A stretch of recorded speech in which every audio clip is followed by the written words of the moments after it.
to you by our friends of the British Council.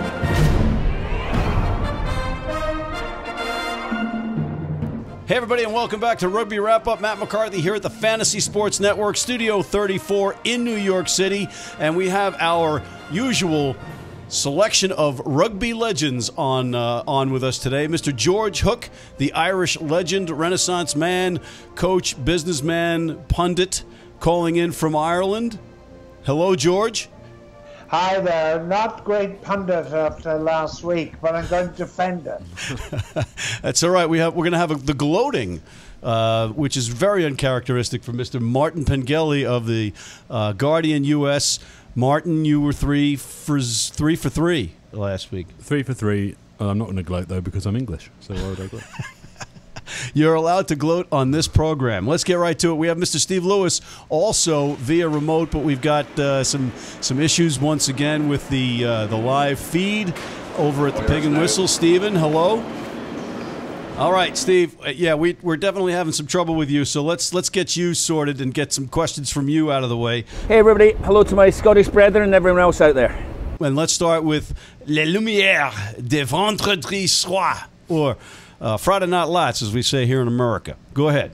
Okay, the melee in Marseille. Is that what you want to talk about? So France got themselves back together, 34-17. Not a great game of rugby, but they powered through, and it was more comfortable than probably that scoreline suggests at the end. So rumours of the demise of French rugby are greatly exaggerated, although I know that's George's favourite theme these days. But the French are alive. They're not the crisis is not averted necessarily, but there's a pulse. They're alive, and they got 2 weeks to figure out what to do with England coming in their neck of the woods. George, you just heard Steve Lewis kind of throw you under the bus by saying that you and others reported the French demise, and that is greatly exaggerated. Well, of course, Mark Twain beat Steve Lewis to the punch when he said reports of my death were greatly exaggerated. You can hardly say French rugby is back when they just about beat Italy. And for a substantial period of the game, Italy were winning it. This isn't France back. Beating Italy, I must say I thought Italy would win. They played a lot better than they have in the first 2 games. They are now unlikely to win before the end of the tournament, and I feel sorry for my friend Conor O'Shea, but they are getting better. There's no question. And France are getting worse, despite Mr. Lewis on his tartan track running loony. Steve, you couldn't hear George, but a French win at home versus Italy is not exactly something to write home about. You're right. I think that does a bit of a disservice to the Italians, though. I mean, that's a competent outfit. Conor O'Shea's a terrific coach. Yes, they're bottom dwellers right now, and they have it's resources, right? It's number of players and it's number of resources. So you can't really take it out on the Italians. But the point is, there's enough talent in French rugby. When they do get their act together, they're a force. Right now, they've had on-field shambles, off-field shambles, but there's a pulse. They're still alive. They got 2 games to go. Okay, yeah, all right. Their pulse is still alive. Let's move on. How about Ireland-Wales? Yeah, I mean, I predicted, got it right for once, a close Ireland win, and it was. It was a battle all the way. Again, not really a classic. 30-27, and that late interception put a bit of gloss on it for Ireland. So yes, they won. Yes, Ireland are in pole position going forward. It just shows what this competition is now. I mean, it's just every week, any given Saturday, any given Sunday, something turns up. Okay. Gentlemen, Steve is just blocks away from Hell's Kitchen. And Hell's Kitchen is the place where the Westies, or the Irish Mafia, kind of cut their teeth. Steve, any shot that maybe one of the Westies paid off the Welshman to throw that errant pass, that tragically errant pass? They were just chasing the game. Speculative pass. Irish pounced on it. The Westies are long gone in this city. All right, fair enough. Steve, I know that you're very busy on Saturdays, and you had to spend a couple of 3 hours watching Ireland beat Wales. Did you catch the Scottish match? Yeah, managed to fit it in. So here on time, ready, raring to go, and what a day it was, what a game it was for Scotland. So it's sweet redemption for Gregor Townsend. His charges wasn't a close game. Wasn't anything to do with the weather. Wasn't an interception. This was a game Scotland took to England from the word go, dominated and deserved to win. So fantastic day. All right, gentlemen, you just heard him say it was sweet redemption for Gregor Townsend. George? Well, there was an interesting thing about Saturday. You had two teams who both have had Andy Farrell as their defence coach, Ireland and previously England. And they were indisputably the two worst defensive teams of the weekend. I think 6 times Jamie Joseph was exposed in defence. Your tragic errant pass, it may have been tragic, it was about 4 inches of being perfect. If that pass, and I know if's a big word, but Stockdale defends like Pearl Harbor. And all that Anscombe pass had to do was to hit the 2-man overlap, and Wales were victors. And it is extraordinary, the fake news by Mr. Pengelly's pals in the media, that Stockdale, who is the worst defender on an Irish wing in 25 years, gets away scot-free for an appalling defensive error, but happily he intercepted. Martin, I have to give you a chance to weigh in here. Well, how does one weigh in with such a accusation? I mean, I'm just trying to work it out. I mean, Stockdale's not the sharpest defender in the box. I'm thinking 25 years. I'm trying to think back. That means 1993. Top of my head, there's been some pretty ropey Irish wings in the mid-90s, but yeah, I think defense. A defense coach's job is a tricky one, I would say. I mean, Sean Edwards is regularly seen as one of the best defence coaches, and Wales have periods when they let in a lot of tries. That interception pass, George said, if is a big word, an inch is a big distance. It was, 1 more inch, 2 more inches, Wales win, whole different story. Yeah, we could also say the same thing about Wales getting robbed by the non-try call against England, right? So Finn Russell, Steve, we beat you up pretty good, a couple of us on this program about Finn Russell, and you staunchly defended him. Sweet redemption for Finn Russell. There's a reason Racing are offering him mega dollars, right? The kid can play. He did have a rough first 2 go-rounds. Townsend showed a great deal of faith in him, picking him, and he was on fire from the first minute. Ball from hand, decisions, the right mixture of taking a chance and being accurate, and he really sparked a terrific performance.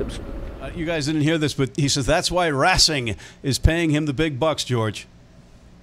Well, I mean, did Russell have a good match? Like, as Martin knows, there are no better place for cliches than the sporting press. So the idea that you can only play what's in front of you clearly applies to Russell. England defensively were terrible. Eddie Jones still cannot work out and believe who his number 10 is and who his number 12 is. In contrast, one has to say, to Gregor Townsend, who places his faith in Russell, and Russell delivered for him.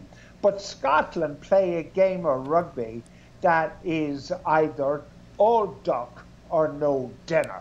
Either they win because they play some super stuff, or they're beaten. So therefore, they're going to come double next week.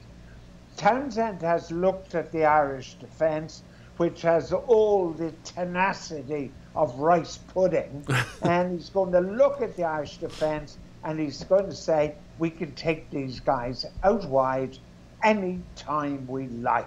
Gatlin knew that, France knew that, everybody knows that, and that's because of the way Farrell and his boss, Schmidt, who this week described Farrell as a world-class defensive coach, words fail me. I just have nothing left to say. If somebody can say Farrell is a world-class defensive coach and he lets in 8 tries in 3 games, 3 tries against the worst team in the championship, namely Italy. Well, a couple of pigs just flew by here in the studio because you said you were speechless. So that's number 1. Number 2, you mentioned Farrell and tenacity. And I want to go to the real story here, which was the brouhaha in the pre-match. Steve, you want to give us your skinny on the brouhaha there? My take. Some pre-game banter in the tunnel, apparently. That, is always cast as a villain in any Scottish pantomime. But Owen Farrell, of course, at the centre of it. Both teams and managers and coaches and players have played this down, but the Six Nations have requested a report. And interestingly enough, today on social media, there's some fan film that came out where you can clearly see Mr. Farrell, perhaps provoked, perhaps incited, but certainly making the first move and being a little bit naughty. That having been said, the other protagonist apparently is Ryan Wilson, the Scottish number 8, who is no choir boy, shall we say. Handbags at dawn. Handbags before dawn, Martin. Entirely correct. Nothing. Nothing at all. Everyone is, the likes of me in the media, as George says, will try and make that into something. It's rugby. It's confrontational. It's tension before kickoff. Nothing. George, handbags before dawn? The one thing professional rugby developed was a lack of the intellectual quotient in the participant. The average professional footballer, if his intellectual quotient dropped 3 points, he'd be a dandelion. So I am not remotely surprised that they carry on with some horse manure in the tunnel, which is absolutely irrelevant. We've seen this all the way back to Martin Johnson, who thought he was more important than the President of Ireland. You're not going to go bankrupt betting against the stupidity of the average rugby player. All right, okay. Go ahead, Martin. I was just going to say something facetious about that Martin Johnson moment being one of the proudest moments in English history, but that would be purely facetious. Well, how about Ronan O'Gara not shaking the Queen's hand? Touche, baby. I'm with him. All right. Okay. So, and Steve is going crazy. He's over there. I know, Steve. You're giddy. You're about this win. So let's go to you with your Steve's keys for the Scotland victory. Go ahead. So one of the key reasons for Scotland's victory, for me, breakdown was preeminent all day long. Scotland, outthought them, outfought them, dominated the breakdown. I think there were 10 turnovers. I mean, John Barclay had 3 clean ones himself. Ryan Wilson had 2. Even Finn Russell got a turnover at a breakdown. So to have 10 turnovers at a breakdown, allied to 13 penalties, that's 23 possessions for England. It also points to something perhaps where England go from here. The selection of that back row. Nathan Hughes, a bruiser at number 8. Rob Shaw, he's a 6.5. He's not really a 7. And then Courtney Lawes, who's a second row playing in the back row. They were completely beaten, left, right and centre all day long by Barclay, Hamish Watson and Ryan Wilson. You want to take this one since you're the tallest one here? I'll happily take it, and I'll take it as the tallest one and also as, in my playing days, which were a long time ago, a second row who thought he was a 6 and wasn't. Courtney Lawes is not a 6 in a game like that where you have 2 excellent Scottish flankers all over the ball. The key moment for me in the game, or the key illustrative moment in the game, was when Sam Underhill came on, and I think one of his first acts, possibly his first act, was to win a penalty at the breakdown by getting over the ball and getting his hands on it, exactly like Barclay and Watson were doing. He ruined it by getting himself binned. He could have been red carded for that shoulder charge, and it wouldn't have been much of an argument. England, the back row was embarrassing. They just got beaten. I was trying to edit the news. I was hoping the Democrats wouldn't release their Pfizer memo until after the game, which very kindly they didn't do. And I was shouting and causing some funny looks from my sub-editors at Barclay and Watson, and I was shouting fearsome abuse, and that is a sign of respect, because nobody was dealing with them. They weren't sent flying into the stand, which they had to be. They weren't beaten at their own game until too late. That's where the result Coach? happened. Well, the problem, and Martin demonstrated extraordinary rugby knowledge by remembering the Ireland team of 1993. But nevertheless, there is the memory of people for this game. They think rugby was formed when professionalism started. Instead of, it was formed 150 years ago. Scottish rugby has been based on, I was going to say nymphomaniacs, but I mean kleptomaniacs, on kleptomaniacs in the background. You can go back to Jim Telfer's era, you can go back to Ian McGeechan's era, you can go to all the great periods of Scottish dominance. It was formed on the basis of a back row and halfbacks. They are true to their tradition. In one of our earliest programs, Peter Jackson said, this is now Monsters Incorporated. And what Eddie Jones is doing is just simply picking the biggest guys with the smallest brains and putting them out on white shirts. And he will not get anywhere doing that. So we're basically saying that maybe perhaps the greatest coach that's ever been invented made some mistakes this weekend, right? If you want to call him the greatest coach that's ever been invented, yes. Well, just ask him. Well, what mistakes did Gregor Townsend make? He's the greatest. No, coach. I'm talking. Whoa! I see what you did there. All right, Steve. Steve, we're going to let you go, but this tournament, guys, could come down to the wire, and with a couple of this has been a tournament of inches, as we were discussing earlier. Could the disallowed try that Wales definitely scored, Steve, be a factor in this tournament? Yeah, I mean, it's more bonus points than points differential. I mean, I think bonus points will come into play first. Some people are for that, some are against it, but that's what it's coming down to. We don't have one team completely dominant. Everyone's slipped up. Scots have lost one, Welsh have lost one, England's lost one, Ireland are in pole position. But if the Scots trip them up in 2 weeks' time, then it's very much bonus points and points differential, you're right. Then individual decisions become very important.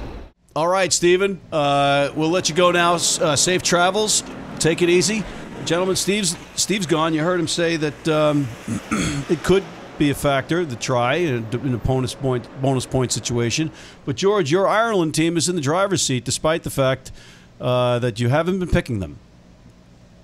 Well, I mean, it was Napoleon who asked about a general, was he lucky?